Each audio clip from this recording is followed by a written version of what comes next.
Hi, everybody. Today I am very excited to be interviewing Robert De Castella. A quick little introduction and history of Robert. Robert, at the age of 14, was an outstanding track athlete, and as a teenager, he trained under Pat Clohesi. Is that correct? How I That's right. pronounced Yep. that? Yeah. Yep, it is, Donna. Yeah, to become the world marathon champion and also dual Commonwealth champion. So, yeah, welcome, Robert. Great to have you here. Thank you. Nice to join you. Thank you. Hey, you first came to international attention, I believe, in 1981 when you won the Fukuoka. Did I pronounce that right? Yep, spot on. Yep, you've got that Japanese Yeah. linguistic skills down pat. I'm having a bit of issues with a few words, sorry. And that was in a fantastic time of 2 hours and 8 minutes. You show off. Yeah, that's right. Yeah, that was a world record at the time. So it was, Yeah, yeah, it was yeah. one of I, my fastest races. yeah, fantastic. Well done. Also, I'll just, for those who aren't aware of your history, well, quite a few things in the list to mention.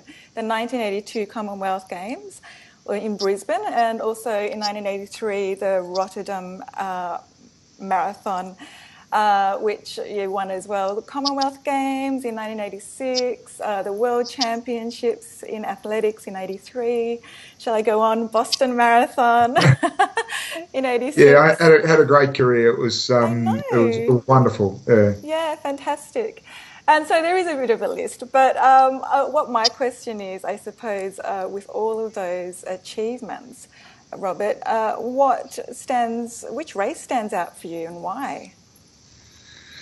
Oh, look, it's a hard question. I mean, they're all really special, Yeah, and sort of as my career developed, the races really encapsulated different periods in my career. But some of the most special ones were the Commonwealth Games up in Brisbane. yeah, Back in 1982, because it was such an exciting race, and it was a home Commonwealth Games, and the way the race unfolded, I was a minute and a half behind at halfway, and then to pick up the two Tanzanians and go on and win was a very exciting race, yeah, and I think yeah. that helped to promote the whole sport of marathon running. Mm, And back in the 80s, there was the running boom. We're going through another running boom at the moment, but through the 1980s, there was a huge popularity. It was before the triathlon became popular, and road races, and especially the marathon, were really growing in participation numbers. So to do that in '82, I think helped to promote the sport a lot, and it certainly helped to establish me as a top international athlete. The other race which really sticks out in my memories is the 1986 Boston Commonwealth race, mm, where it was my fastest marathon, and Boston was and still is, sort of the sort of the spiritual home of the marathon. If you maybe, sort of the yeah, original marathon in from Marathon to Athens in Greece is one, but then the other spiritual home is the Boston Marathon, because it's just been going for so long, yeah, and to win that and set a course record and run my fastest time was I think probably my best race yeah. of all of them. Oh, that's exciting. Thank you. Also, Robert, what is, I don't know if you've been asked this before, what's the one point of advice that you would give someone who would like to start running but doesn't think their body would be up for the training? Oh, look, I mean, I think the most important thing is consistency, and not trying to do too much. So you've got to be patient, and also temper that with persistence and consistency. Running is something that all of us can do. Some people just find it a little bit harder to get into a groove and find their pattern. But running is something which is inherent in all of us. Yeah. And if you stick with it for a while and you're just patient, if you don't try to run too fast, if you don't try to run too far, if you find somewhere really enjoyable, a nice course on a nice soft surface, then and you stick with it, you'll find that it'll really just settle into your body. And then gradually you start to give yourself a couple of goals, whether it be a 5K fun run or a 10K fun run, and then maybe one day in years down the track focus on doing the ultimate, which is obviously the marathon. Yeah. What you were saying, I was smiling because Sean, my coach, will be kind of going, "I told you so, Donna," because I think at the beginning I was trying to do too much at once and getting impatient with myself. And I think what you're saying is right now. I've learnt. Yeah, look, running is very different from all of the other sports. We all have an ability to be long distance runners, some obviously faster than others, but we can all run long distance. But it just takes a little while sometimes to settle into the groove and the pattern of running. Hang on, my phone's just going off. Go for it. That's right.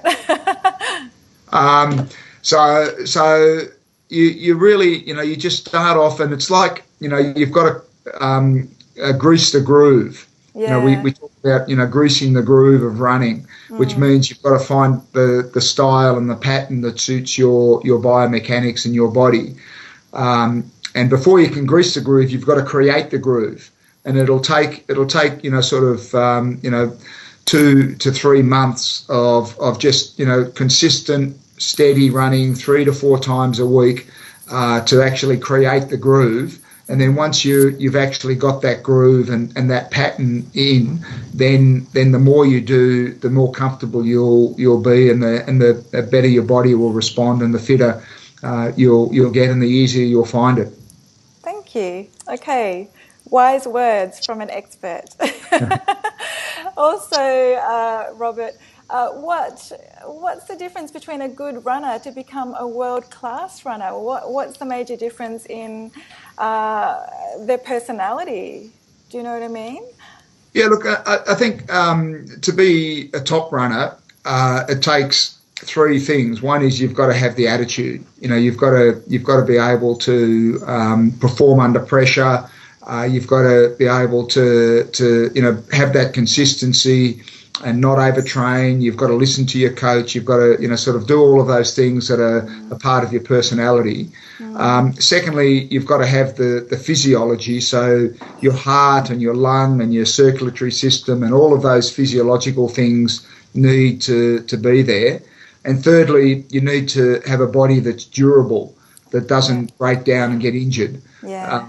It's very frustrating for some athletes that I've trained with who have got all of the natural ability and have got the greatest attitude, but they're hamstrung by their body, which is always getting injured. Yeah. And conversely, from a coaching perspective, it's incredibly frustrating to have someone who's got all of that natural ability and has got the body, but doesn't have the attitude. They I think are probably a coach's greatest frustration. Someone who just doesn't listen and keeps on either sort of training too hard or sort of coming in and coming out, losing motivation, and then coming back all fired up, because you've got to have that consistency. So you need all 3. You've obviously got to have some natural ability, but you've also got to have a good attitude, and you've got to have a strong body as well. Yeah. I agree, and I'm really interested in the mindset of someone who can run a marathon in 2 hours. Wow. I'm sure I can do it in 6. Yeah, it's just what you're trained to do. I mean, it's like anything. If you're training twice a day, 7 days a week for the best part of 5 or 6 years, you expect to run well. And that's what I did. I mean, I started off, as you said, as a young 13 and 14-year-old, and trained all the way through. By the time I was 17, I was training twice a day. I was running 160 kilometres a week by the time I was 18 or 19. And then, I maintained between 200 and 240 kilometres a week for at least 5 or 6 years. Never took any time off. I used to count the number of days that I train without having a day off. And I got up over 1,000 days of just, training every single day.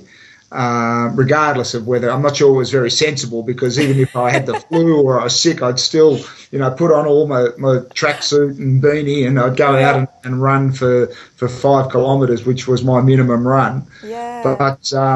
But it was just like a mindset to keep myself training, and you've got to just hang in there. When you dedicate yourself to something to that extent, you expect to perform well, and I was lucky that I did. Yeah, of course. Because what sort of self-talk do you go through even when you're running something as hard as a marathon? The hours, and I'm sure when you speak to any marathon runner, they may joke even about the self-talk that goes on sometimes. They go up and down, I believe, which I don't know I'll experience when I when I finally do. But what can you explain? What sort of self-talk you did for yourself? Oh, look, it's always about staying positive. We always have the negative thoughts that so often and so easily come into our consciousness.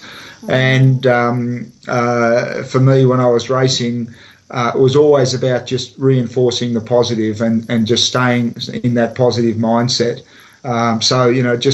Convincing myself that I'd been training really well, I've been training hard, staying relaxed, being competitive, just really trying to maintain that positive frame of mind.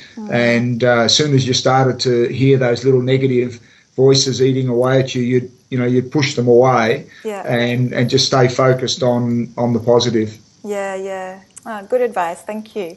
I have a few people that follow Run Donna Run that I put out there, if anyone, because there's so many fans of yours and wanting to ask any questions. And is it okay if I ask them questions? Yeah, absolutely. Kate wanted to know what your favourite moment in running is. But was that what you answered earlier, the Boston and the Commonwealth? Yeah, look, I think some of the best moments I've had have been, sort of celebrating what I did with my family and my training group.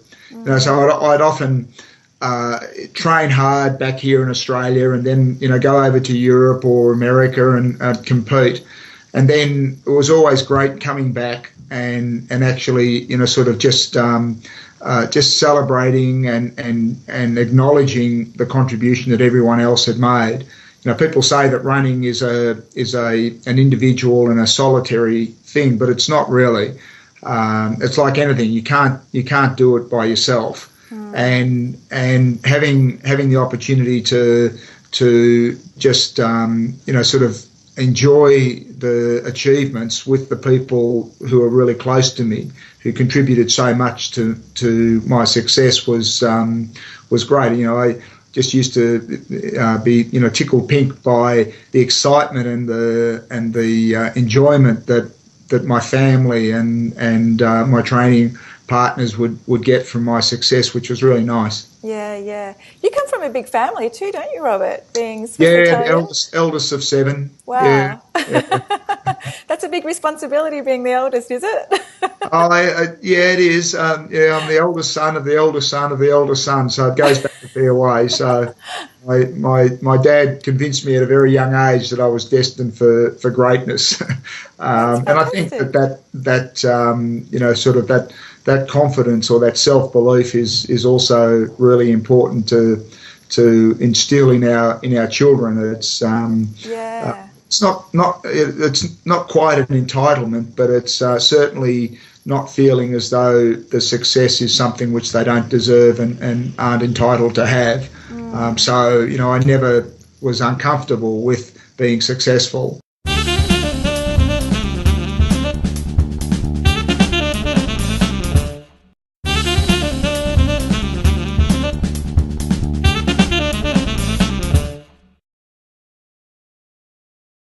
We were talking about you celebrating with your family and trainers and that sort of thing. Yeah. Yep. Yeah. Yeah. Yeah. Look. Yeah. I think that was just one of the great things which I really enjoyed was just the opportunity to sort of share a lot of the success with people who contributed and made such a great played such a great role in helping me to do what I did. It was great. Oh, fantastic. Another question from Erica is, I know Erica runs a lot of marathons and she wants to know, and I suppose everyone does, I do, what is your recovery routine after a long run or a race? Well, I mean, after a long run, it's just a long training run. It's really important to rehydrate and just to recover. So you just need to take it quietly for a few days after a good long hard run.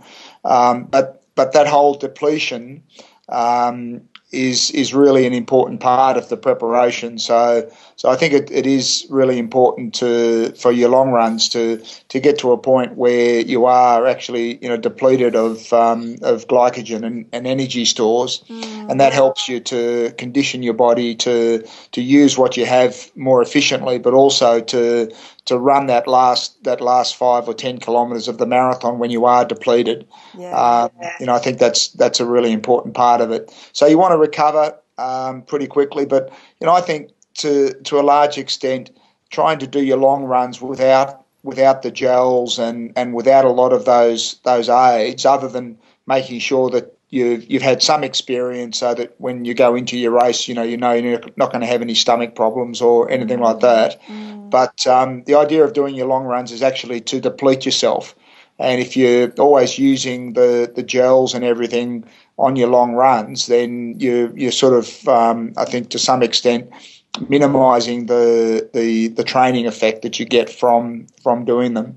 Yeah. So recovery afterwards, after a race, you've just got to take it really quietly for, sort of between 4 and 8 weeks.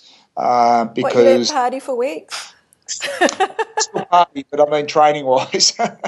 You just take it nice and quietly, because it is really very easy to come back too quickly, and you're better off sort of taking a little bit longer to recover rather than rushing back and just sort of putting yourself into a hole and taking longer even still. Yeah. I've got one last one from Peter. He said, if you could go back in time to when you first started out as a marathon runner, what advice would you give yourself? Interesting question. Look, I'm not sure. I'm not sure what I would have done differently. The biggest mistake I made was probably before the Los Angeles Olympics back in 1984, when I'd set a world record, I'd won Commonwealth Games, I'd won the World Championships, I'd won Rotterdam, all in the previous couple of years, but I overtrained going into the Olympics in 1984, and even though I went in as favourite, I'd actually was quite flat and depleted and tired. Ended up finishing 5th.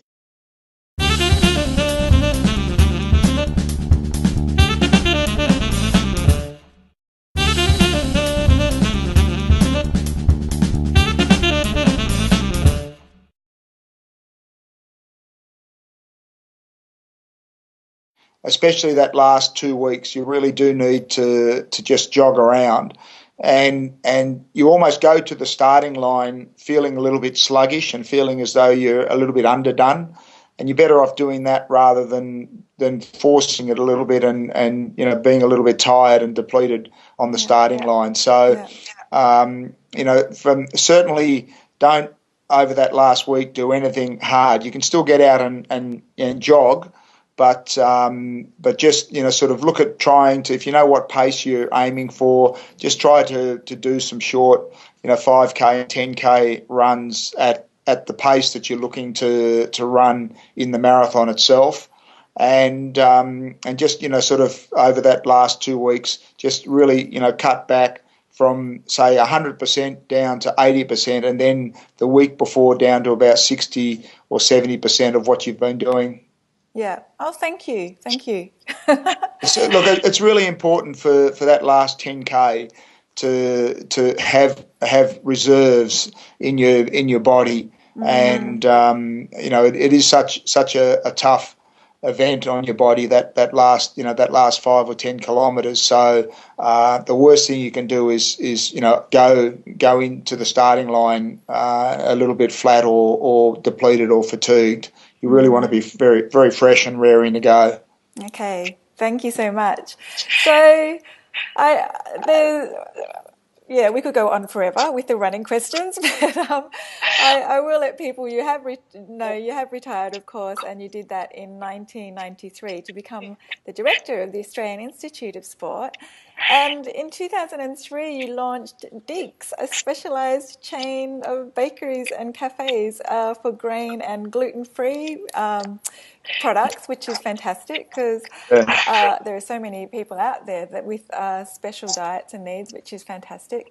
But you did just mention before, which I was going to talk about, the Indigenous Marathon Project. You're the director of that particular organisation, and I'm excited because you are coming to the Melbourne Marathon to bring some of your runners with you. So this is giving people the opportunity to prepare for the New York City Marathon. Is that correct? Well, each year we work with a group of Aboriginal and Torres Strait Island men and women. This year we've got 6 men and 6 women from all around Australia. Yeah. And we train them for about 7 months, and then we take them to New York in November, and they run the New York Marathon there. So along the way, they also do a cert in Indigenous health and leisure, so that they end up with a qualification at the end of it. Really, it's a health promotion charity and a program to address some of the social and health issues within Indigenous communities in Indigenous Australia. So this is our 4th year now. And it's an incredible privilege to work with some of these amazing young men and women and meet their families and visit their communities and help them to address some of the things that are killing our Indigenous brothers and sisters way too young. There's epidemics of all of the chronic diseases, the heart disease and cancer and diabetes and renal failure, as well as the social issues of suicide and substance abuse and violence. And it's really, I think, very sad for all Australians to live in such a beautiful, rich, abundant country. Yeah. To have this underlying, sort of dysfunction just below the surface. So I think I'm really proud of what we're doing, and as I said, privileged to play a role working with some of these amazing young men and women. So that's a charity which is very close to my heart, and anyone who's interested can visit our website, which is just imp.org.au, and they can sign up for a electronic newsletter and get updates and profiles and lots of photos of our squads. Fantastic. Yes, you bet me to it. I was going to mention the website. It's a great website too. I really like it. And what I also like about it too, what you're saying, the importance of healthcare like diabetes, heart disease, but also just the self-esteem you gain from something like this is pretty incredible, and that must be so rewarding for yourself. I can only imagine.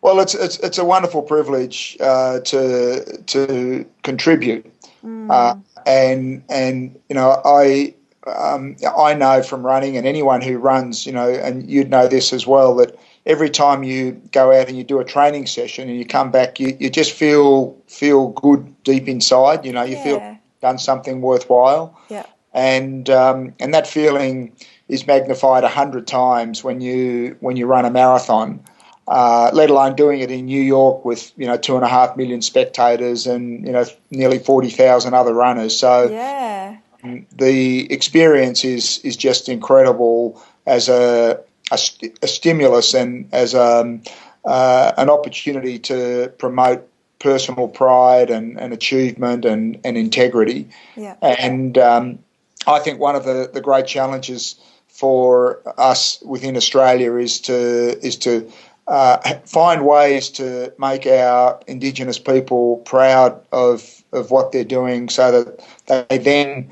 are motivated and prepared to make an effort to look after themselves. Because what I've seen in too many communities is just a sense of hopelessness. It's a why bother attitude, and why should I bother to give up smoking? There's nothing to do, and so on and so forth. So we've got to first of all try to find ways to make our Indigenous people feel really proud of themselves, so then they're prepared to make that personal effort to look after themselves, and that's one of the big challenges. And I think from what we've seen, running plays a small role in helping to do that. So it's great. And then hopefully one day we'll also find a top Aboriginal or island man or woman who can run and take on the Africans, and that will inspire more young Indigenous people to get involved in distance running. Yeah, fantastic. All right, well, I'm going to say the website again, imp.org.au. It is really great to get on there, so if you're interested, have a look. It's fantastic. Also, you're a very busy man. Smart Start for Kids is an organisation you started in 1999, am I correct? Yeah, for primary school kids. Can you tell us about the aim of this program, Robert? Yeah, look, sure, Don. I mean, we've been going for 14 years now, and it's a program that I started to help address some of the child obesity issues, which are so prevalent throughout, especially our cities and regional areas. Yeah. So we work in primary schools. We conduct assessments and screenings, and then run after school programs with the kids who are at risk, not just of overweight, but also underweight or very poor cardio fitness or motor. We work with them and their families to try to change their lifestyles and especially at a young age while they're still in primary school and still developing a lot of their attributes, to give them the confidence to engage in physical activity, so that then they can go back to the playgrounds and the sports fields and the dance classes and all of those other things, and just participate more physically in their life. Yeah, it sounds good. I particularly noticed this. You have a physical fun program specifically aimed at children with autism spectrum disorder. Yeah. I suppose I'm interested in this personally because I once worked with people, with adults, and mainly adults actually, with autism I should say, mainly adults. But I just want to know, is there a difference? How is autism spectrum disorder different to autism itself? Because I had never heard of ASD before, to tell you the truth. Is there much of a difference? No, look, I think it's just a scale that's used, and as you know, there are different severities of autism. Yeah. So this is just a mechanism to try to sort of put some measurements into the severity of the symptoms that in our case the kids have. Yeah. And we use physical activity as a way to especially with regard to social integration, trying to encourage the kids with autism to interact with each other, improve their confidence, to address some of their social skills, and that's it's been a wonderful program, and the feedback that we've had from the parents and the carers has been incredibly positive. And it's it's only about getting out there and playing games. Yeah. Just have a whole range of games, and our staff are trained and experienced now dealing with kids with autism, to encourage them to be physically active, and through that to develop some of their social and communication skills, and some of their physical attributes as well. Oh, fantastic. I really like it. And what I also like is the holistic approach about educating parents, and also are you doing this with teachers as well?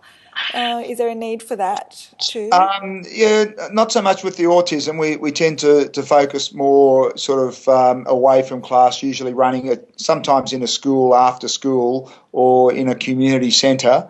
But certainly with our Smart Start for Kids and our healthy eating, exercise and living program, our HELP program. Yeah, that's what I meant, the whole Smart Start for Kids, yeah. Yeah, so we run that through the schools, and we really try to work with the staff in the school, with the Okay, we've got teaching staff, dedicated phys ed. Okay. Yeah, you still there? Yeah.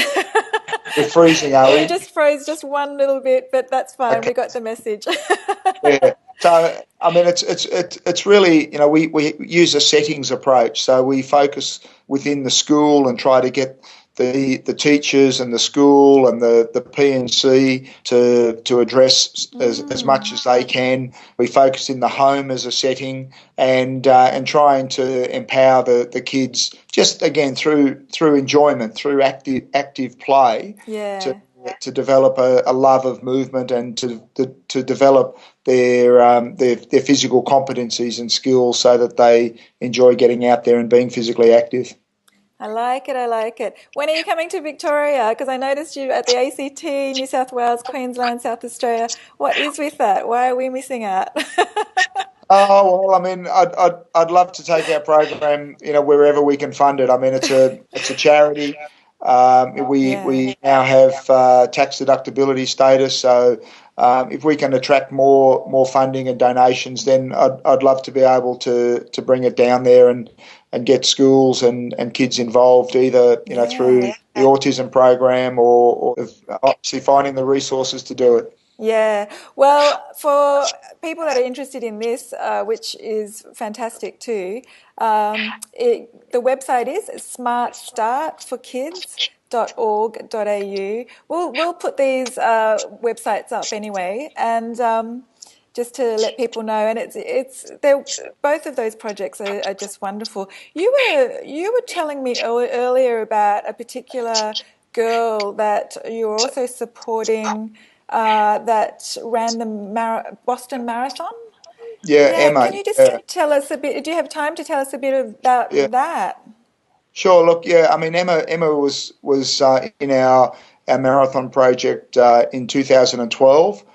So she was due to go to New York last November, but got injured through the year, so had a big interruption to her training. So we refocused her on Boston to give her an extra 4 months of training, and she came over to Boston, and she was at about the 40-kilometre mark when the two bombs went off at the finish line. So she was 2 kilometres from the finish, and she kept on running, and then the officials stopped the race at 41 kilometres. So the furthest she'd ever run before was 30 kilometres. So she was already at 41 kilometres when they stopped the race, but didn't get a chance to run across the finish line. So how frustrating! Yeah. So it was very disappointing in some ways for her, but that I guess paled into insignificance compared to the tragedy at the finish line.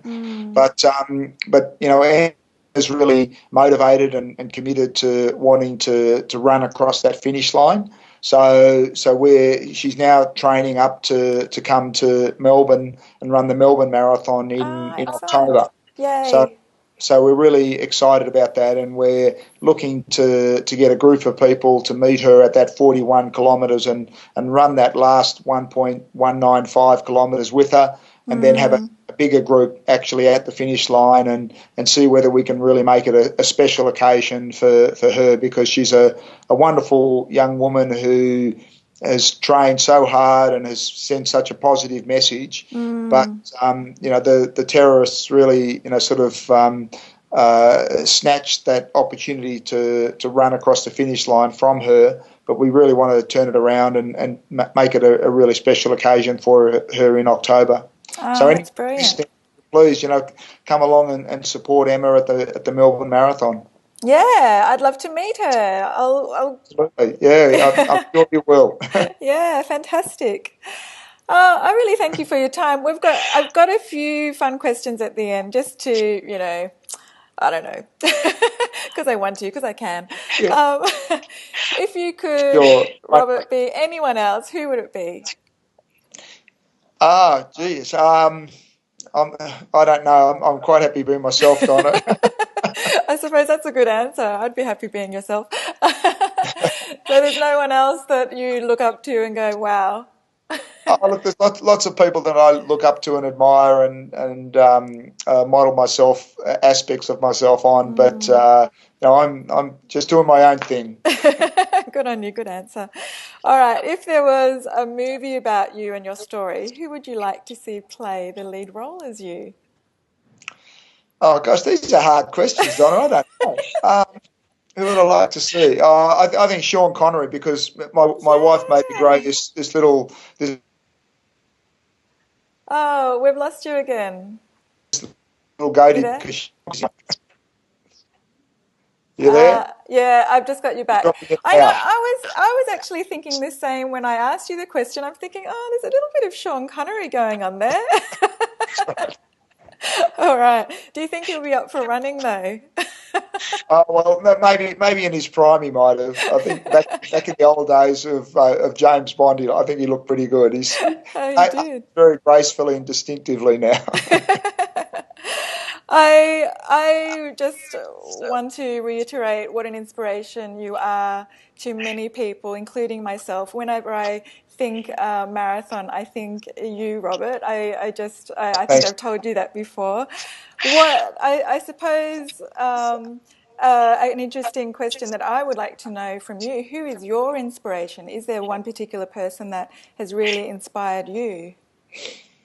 Oh, look, like I said, I mean, there have been lots of people, but when I was young, I was inspired by the achievements and the attitude of Ron Clark. Ron is probably Australia's greatest ever distance runner, who set multiple world records in the 70s, and went on to work with philanthropic organisations and made a great contribution to Australia, especially up around the Queensland and Gold Coast area, where he was Lord Mayor of the Gold Coast and built an ecotourism resort up on one of the Stradbroke Islands up there. So, I mean, he's someone who I think was a great athlete, but continued to contribute. So he's someone who's always inspired me. Yeah, good answer. Yes. All right. I would really like to thank you for giving up your time today. I'm truly grateful, Robert, and thank you for sharing your running tips. And also Absolutely. Pleasure. Congratulations to everything that you're doing as well, thank and you. look forward to seeing you down in Melbourne, and keep training, and we'll be at the finish line waiting for you. Yay! Thank you so much. Oh, that's giving me inspiration to keep going. Yeah, you never stop. Just keep going forward, just one step at a time. And Fantastic. remember, it's only running. Thank you so much. I want to say I really admire what you're doing, especially for the kids of Australia. I think those two particular projects that we spoke about are just fantastic, and I would really like to get involved.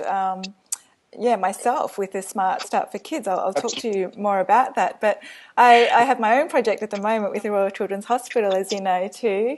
And I just think it's really important for, making sure, especially that our kids are healthy. So, Yeah, look, I agree so much. And, sort of as adults, we have to take more responsibility and accountability for our own health. But for our children, I think we have a real duty of care And that's, obviously as parents, but also as a society and a community.